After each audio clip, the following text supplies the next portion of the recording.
Bonjour, depuis cet été, les blocs sont en pleine effervescence. Vous avez certainement entendu parler des mesures transitoires pour les infirmiers en bloc opératoire.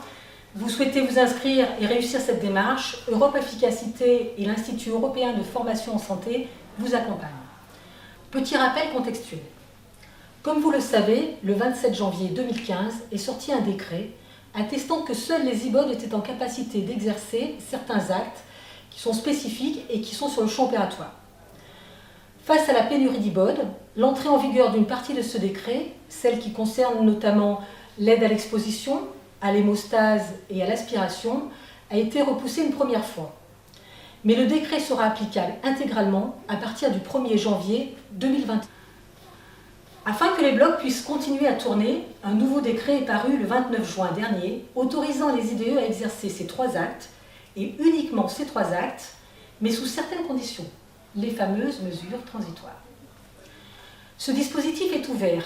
Si vous pouvez faire attester par votre employeur que vous aviez, à la date du 30 juin 2019, une expérience d'au moins 1 an en équivalent temps plein en bloc opératoire, et que vous avez pratiqué ces 3 expériences, ces 3 activités de manière régulière, alors vous pouvez rentrer dans le dispositif des mesures transitoires et c'est parfait.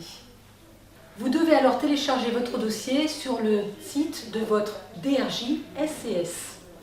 Ce dossier doit impérativement être retourné avant le 31 octobre 2019 par mail ou bien en recommandé sur votre région, par courrier. Attention, le contenu du dossier diffère d'une région à une autre, notamment dans la description de votre rôle lors d'une intervention, où vous devrez faire apparaître 1 ou 3 cas, 2 ou 6 pages, donc soyez vigilants en respectant les consignes qui vous sont données. Quelques conseils pour vous guider dans la rédaction de votre livret.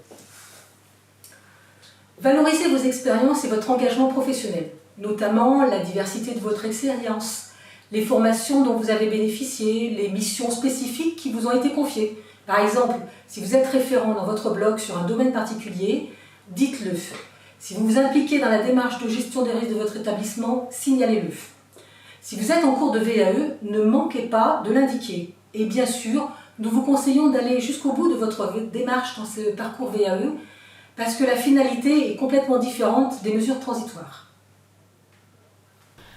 Soyez factuel en décrivant vos situations. Utilisez le présent, la première personne du singulier. Faites des phrases courtes. Décrivez des activités et gestes concrets et observables.